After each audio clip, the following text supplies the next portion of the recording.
Pasukan muslimin di bawah pimpinan Ali bin Abi Thalib radhiyallahu anhu akhirnya menyerang benteng Khaybar setelah memenangi perang tanding dengan para pemimpin Yahudi di Khaybar.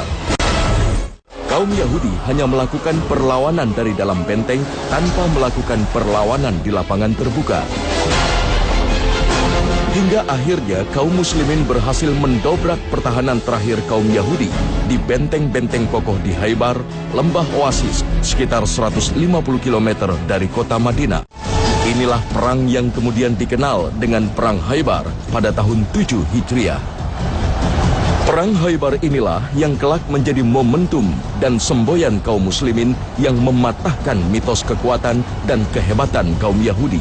Di Khaybar sendiri, nyaris tidak ada perlawanan yang berarti yang besar. Jauh ketika kita bandingkan dengan muslimin saat berhadapan dengan kafir Quraisy. Muslimin berhadapan dengan pasukan-pasukan Arab Badui berbeda sekali. Ada perang yang sangat sengit, tapi dengan Yahudi tidak. Itu menunjukkan betul bahwa mereka tidak akan memerangi kalian kecuali dari balik tembok atau dari sebuah wilayah yang sangat terjaga keamanannya. Dan mereka sangat takut. Maka sampai hari ini pun itu karakter mereka. Mereka akan membuat keamanan itu berlapis karena ketakutan yang luar biasa. Dan hanya dengan batu-batu yang dilemparkan oleh hanya anak-anak kecil, maka mereka bisa lari terbirit-birit dengan padahal mereka membawa senjata lengkap. Ketika ada suara roket lewat di atas kepala mereka, bahkan jauh tidak mengenai mereka. Mereka bahkan tentara mereka lari sambil menangis masuk ke dalam lubang-lubang. Begitu takutnya. Bandingkan dengan masyarakat muslim. Bahkan kita saksikan hari ini di Gaza yang terkepung. Mudah-mudahan Allah SWT mengembalikan kemuliaannya. Ketika bahkan roket berjatuhan, suara bom di sana sini, anak-anak kecil Palestina bermain bola dengan sangat biasa. Anak itu, lihat mereka, beda, sangat jauh berbeda. Bahkan anak kecil mereka sangat biasa. Kota Madinah yang sebelumnya bernama Yasrib telah dihuni banyak suku-suku Yahudi yang hijrah dari arah utara atau Syam. Mereka menetap di dua wilayah subur, Madinah dan Khaybar. Mereka tinggal di dua wilayah ini bukan tanpa alasan. Dua wilayah ini, Madinah dan Khaybar, untuk menyongsong datangnya seorang nabi akhir zaman sebagaimana disebutkan dalam kitab Taurat. Khaybar dan Madinah merupakan dua kawasan yang secara geografis mirip dengan ciri-ciri tempat yang disebut dalam kitab Taurat sebagai tempat munculnya nabi akhir zaman. Ya ma'asyara Yahud, يا بني قريظة والنضير وقينقاع فإني إنما قدمت هذه البلدة أنتظر خروج نبي قد أضل زمانه وهذه البلدة يثرب مهاجره فكنت أرجو أن يبعث فأتبعه وقد أضلكم زمانه فلا تسبقن إليه يا معشر يهود. Aslinya, sebenarnya mereka yang saat itu adalah bangsa yang tertindas, bangsa yang lemah. Mereka sedang menunggu kehadiran Nabi yang terakhir. Karena mereka semua sadar, mereka semua tahu bahwa mereka ketika bersama Nabi mereka besar. Bersama Nabi mereka memimpin. Lihatlah saat mereka bersama Nabi Yusuf. Lihatlah saat mereka bersama Nabi Musa. Kita lihat bagaimana kebesaran mereka. Tetapi sayangnya, datang Nabi, mereka musuhi. Datang Nabi, bahkan mereka bunuh. Inilah bangsa aslinya, bangsa Yahudi aslinya. Tetapi saat mereka sedang jatuh, siapa yang mereka cari? Nabi. Maka ketika mereka tahu akan hadir Nabi yang terakhir, maka dan itu tercatat dengan lengkap dalam kitab suci mereka.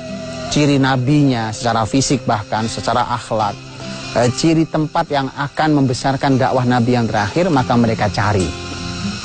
Di antara cirinya adalah bahwa kota yang akan membesarkan Nabi SAW dengan dakwahnya itu adalah sebuah kota yang banyak pohon kormanya dan diapit oleh dua harroh, yaitu dua tanah berlapang yang berbatu hitam lancip-lancip.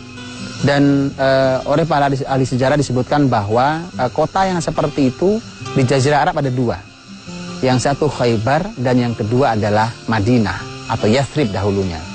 Maka tidak aneh ketika orang-orang Syam yang Yahudi Syam yang bergerak dari arah utara itu sebagian berhenti di Khaybar, berkumpul banyak di sana, dan sebagian sampailah di kota Yathrib atau kota Madinah. dan mereka membuat komunitas di tempat tersebut. Nah, orang-orang Yahudi yang ada di kota Madinah itu, dengan yang di Khaybar sekalipun, aslinya mereka menunggu kehadiran Nabi yang terakhir. Muhammadun Rasulullah sallallahu alaihi wasallam.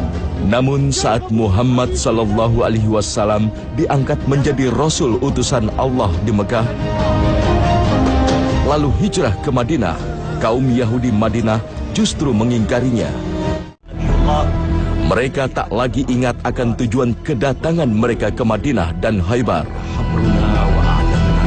Kaum Yahudi bahkan selalu memprovokasi dan menebar fitnah untuk membunuh Rasulullah Sallallahu Alaihi Wasallam dan menghancurkan kaum muslimin.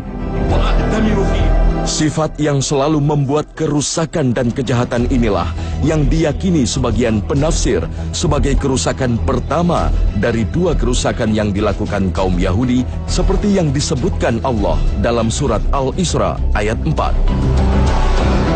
وَقَضَيْنَا إِلَى بَنِي إِسْرَائِيلَ فِي الْكِتَابِ لَتُفْسِدُنَّ فِي الْأَرْضِ مَرَّتَيْنِ وَلَتَعْلُنَّ عُلُوًّا كَبِيرًا. Rasulullah Shallallahu Alaihi Wasallam justru menyikapi mereka dengan lembut dan mengajak berdamai, hidup berdampingan dengan kaum muslimin di kota Madinah untuk saling melindungi dan mempertahankan Madinah dari musuh yang tertuang dalam piagam Madinah. Namun sifat dengki, khianat dan dusta mendorong mereka kembali memusuhi kaum muslimin. Mereka kembali membuat kerusakan. Sifat inilah yang diungkap oleh seorang Yahudi, Abdullah bin Salam, yang memeluk Islam. جئت موقنا مؤمنا صادعا لأشهد أن لا إله إلا الله وأشهد أنك رسول الله. يقول لك رسول الله صلى الله عليه وسلم بل أنت عبد الله بن سلام منذ الآن ولست الحصين. كرمتني يا رسول الله باسم عبد الله الذي أطلقته علي. نحن سادة اليهود. تغيب يا عبد الله تغيب. جئنا نتحدث إلى محمد. السلام لك يا سيد المسلمين محمد. يا معشر يهود. Abdullah bin Salam adalah salah satu sahabat Nabi SAW yang mulia dan dia berasal dari masyarakat Yahudi. Juga ada sahabat-sahabat yang lain. Ada sahabat-sahabat yang juga berasal dari masyarakat Yahudi. Bahkan salah satu istri Rasulullah Shallallahu Alaihi Wasallam juga ada yang bernasab Bani Israel, yaitu Sofiyah binti Huyai ibn Akhtab radhiyallahu anha. Sofiyah berasal dan nasabnya dari ayahnya adalah salah satu tokoh dari masyarakat Yahudi. Ketika masyarakat Yahudi Madinah saat itu mereka menghukum seseorang yang berzina di kalangan mereka dengan cara dicoret-coret warna wajahnya dengan warna hitam. Kemudian mereka datang ke Rasulullah SAW. Anehnya mereka datang ke Rasul Muhammad untuk minta diadili apa hukumannya. Kemudian Nabi Muhammad SAW mengatakan, hukumilah dengan apa yang terdapat dalam kitab kalian. Kemudian mereka mengatakan, di dalam kitab kami tidak ada hukumannya kecuali dicoreti wajah dengan warna hitam. Saat itu bersama Rasulullah SAW ada sahabat mulia Abdullah bin Salam yang beliau mengerti tentang Alkitab karena dulu aslinya dia adalah masyarakat Yahudi, dari keturunan Yahudi atau beragama Yahudi. Maka Abdullah bin Salam berkata, ya Rasulullah, suruh mereka mengangkat tangannya karena tangan mereka menutupi Alkitab yang mereka bawa. Dan kemudian begitu diangkat, disuruh mereka membaca, ternyata ayat rajam itu ada dalam kitab mereka. Satu persatu suku-suku Yahudi berkhianat terhadap perjanjian dengan kaum muslimin. Maka Rasulullah Shallallahu Alaihi Wasallam menindak tegas kaum Yahudi. Yahudi Bani Koinuko yang pertama kali berkhianat terpaksa menyerah setelah kaum muslimin mengepung mereka. Kaum Yahudi Koinuko kemudian diusir sejauh mungkin dari Madinah. Namun pengkhianatan kembali diikuti Yahudi suku Bani Nadir hingga mereka harus mengalami nasib yang sama dengan Yahudi Bani Koinuko. Diusirnya Yahudi Bani Koinuko dan Bani Nadir tak juga membuat jera suku Yahudi lainnya. أراك عندنا. Yahudi Bani Quraisyah pun berkhianat. Mereka mendatangi kaum Quraisy Mekah, memprovokasi mereka untuk menyerang Madinah. أكثر يا أبا سفيان فما يريده محمد أبعد من ذلك بكثير. هو لا ينظر إلى مكة ويثرب فحسب، بل ينظر إلى الشام والعراق ومصر. أتقاتلون معنا يا حيي؟ أجل نقاتل، ولهذا جئتكم. إذن فأبشر، هيا لأجهزن له حملة أولها في مكة وآخرها في يثرب. Akibatnya, pada tahun 5 Hijriah, kaum Quraisy dengan kekuatan penuh dipimpin Abu Sufyan bergerak mengepung kota Madinah. Kaum muslimin terdesak. Namun atas usulan sahabat Salman Al-Farisi, kaum muslimin membuat parit untuk menghalau kaum Quraisy. Inilah perang yang kemudian dikenal sejarah dengan Perang Hondak atau Perang Parit. Al-Quran bahkan mengabadikannya dengan sebutan Al-Ahzab, hingga menjadi salah satu surat dalam Al-Quran. Allah Subhanahu wa Ta'ala pun menolong kaum muslimin dengan mendatangkan angin kencang hingga memporak-porandakan kaum musyrik Quraisy. Suku Yahudi Quraisyah yang menjadi penyebab terjadinya perang kemudian dikepung kaum muslimin. Setelah sekitar 1 bulan dikepung, kaum Yahudi Quraisyah dihukum mati. Yang menjatuhkan hukuman sebenarnya adalah teman mereka sendiri. Di masa lalu Yahudi akrab dengan orang-orang pemimpin-pemimpin Arab Madinah, Aus dan Khazraj. Dan di antara pemimpin Madinah adalah sahabat mulia Sa'ad bin Mu'adz radhiyallahu anhu, dan Sa'ad bin Mu'adz lah yang memberikan hukuman bahwa khusus Yahudi Bani Quraisyah karena pengkhianatan mereka lebih bahaya dan lebih besar, maka diberikan hukuman mati. Maka disebutkan bahwa 600 atau 700 Yahudi Bani Quraisyah dihukum mati. Lihat, ini sirah nabawiyah. Ini bukan sejarah kejam. Bahwa dengan cara itulah maka bumi aman. Hanya dengan mengamankan 600 orang, 700 orang, maka bumi aman, tentram, makmur.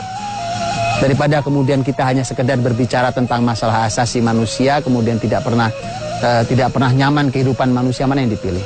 Yang mengorbankan 1, 2, 3, bahkan mungkin 600, 700 orang. Tetapi masyarakat bumi yang dalam jumlah sangat banyak hidup dengan amat tentram. Karena ketiadaan orang-orang yang memang biasa mengganggu kenyamanan hidup manusia di dunia ini. Maka Rasul memberikan hukuman yang sangat tegas pada masyarakat Yahudi Bani Quraisyah. Mereka yang diusir, mereka lari ke arah Khaybar. Dan makanya Khaybar itu adalah merupakan benteng terakhir bagi masyarakat Yahudi. Dengan begitu, kaum Yahudi di Madinah nyaris tak lagi tersisa. Kini yang tersisa hanyalah di kawasan Khaybar, 150 km dari Madinah. Disinilah pusat kekuatan kaum Yahudi. Mereka berlindung di benteng-benteng kokoh yang sulit ditundukkan. Bahkan pasukan Romawi pun tak sanggup menaklukkan benteng-benteng Yahudi terbesar di Jazirah Arab ini. 3 suku Yahudi yang terusir dari Madinah pun sebagian besar berlindung di benteng Khaybar ini. Mereka bersatu untuk melenyapkan kaum muslimin di Madinah. Kaum muslimin kemudian bergerak ke Khaybar yang ditempuh selama 3 hari dari kota Madinah. Karena pentingnya perang ini, Rasulullah Shallallahu Alaihi Wasallam sendiri yang memimpin pasukan muslimin. Namun pasukan muslimin di bawah komando Ali bin Abi Thalib akhirnya berhasil menjebol benteng setelah serangan besar yang dipimpin sahabat Abu Bakar dan kemudian Umar bin Khattab radhiyallahu anhuma gagal membobol benteng. Khaybar diserahkan pada muslimin. Sementara Rasulullah Shallallahu Alaihi Wasallam memperlakukan mereka dengan baik, memberi kesempatan mereka tetap hidup di lembah ini selama kaum muslimin belum membutuhkannya. Meski kondisi kalah pun, upaya membunuh Rasulullah Shallallahu Alaihi Wasallam tetap dilakukan kaum Yahudi. Seorang wanita Yahudi sempat memberi makan daging kambing yang dilumuri racun kepada Rasulullah Shallallahu Alaihi Wasallam. Peristiwa yang nyaris merenggut nyawa Rasulullah Shallallahu Alaihi Wasallam dan sekaligus menjadi salah satu penyebab wafatnya Rasulullah Shallallahu Alaihi Wasallam beberapa tahun kemudian. Pada masa kekhalifahan Umar bin Khattab, kaum Yahudi di Khaybar kemudian diperintahkan meninggalkan negeri ini untuk selama-lamanya. Inilah yang mengawali kawasan Madinah dan sekitarnya bersih dari kaum Yahudi. Mereka kemudian berkelana ke negeri-negeri lain dan membentuk komunitas-komunitas sendiri di negeri itu. Hancurnya kaum Yahudi inilah yang disebut-sebut sebagian ahli tafsir sebagai kehancuran awal dari dua kehancuran yang dijanjikan Allah terhadap Bani Israel setelah mereka membuat dua kali kerusakan di muka bumi. Qadayna ila Bani Israil fil kitab la tufsidunna fil ardi marratayn wa la ta'alunna 'uluwan kabira. Dan orang-orang Bani Israel itu mereka telah ditetapkan bahwa mereka akan berbuat kerusakan di muka bumi ini dua kali, dan mereka akan berlaku sangat sombong di dua kali itu. Nah, para ulama berbeda pendapat tentang kapan dua kali ini. Ada yang mengatakan bahwa dua kali ini dua-duanya telah lewat, sudah pernah terjadi dahulu sebelum zaman Nabi Muhammad SAW. Tapi sebagian ahli tafsir mengatakan bahwa yang pertama sudah lewat di zaman Nabi Muhammad SAW, dan yang kedua terjadi hari ini. Betapa merekalah yang mengendalikan peradaban yang rusak, peradaban yang penuh dengan keangkuhan dan kesombongan. Untuk itu, mereka melakukan kerusakan di kali yang kedua ini. Dan Allah Subhanahu wa taala menyampaikan di dalam ayat dalam surah Al-Isra tersebut bahwa fa idza jaa wa'du ulahuma ba'athna 'alaihim 'ibadan lana uli ba'sin syadidin fajasu khilalad diyar. Bahwa ketika kali pertama datang, bahwa mereka besar, kemudian mereka sombong, angkuh, kemudian berbuat kerusakan di muka bumi. Setelah itu maka Allah mengirimkan kepada mereka hamba Allah yang kuat, yang sangat kuat, kemudian menghancurkan mereka, bahkan masuk ke rumah-rumah mereka. Kehancuran itu sampai ke dalam rumah-rumah mereka. Perang dunia menjadi titik awal bagi kaum Yahudi untuk kembali bersatu. Melalui Inggris, kaum Yahudi yang terpencar di seluruh negeri kembali mendapat angin. Mereka mendapatkan kesempatan untuk kembali berkumpul di Palestina, negeri yang disebut-sebut mereka sebagai negeri yang dijanjikan. Sejak tahun 1948, kaum Yahudi kembali membuat kerusakan. Mereka merebut tanah-tanah milik penduduk Palestina dan mengusirnya. Mereka membangun tembok-tembok tinggi untuk memisahkan wilayah mereka dengan penduduk yang masih bertahan.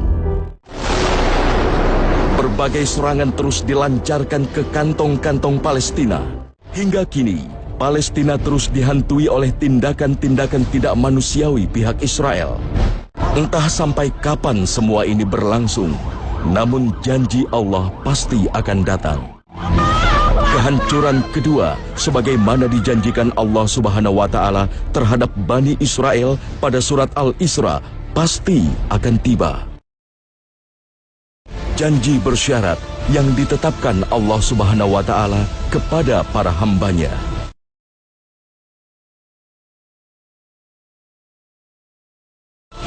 Dan itu hanya bisa dilakukan oleh orang-orang yang beriman dan beramal soleh.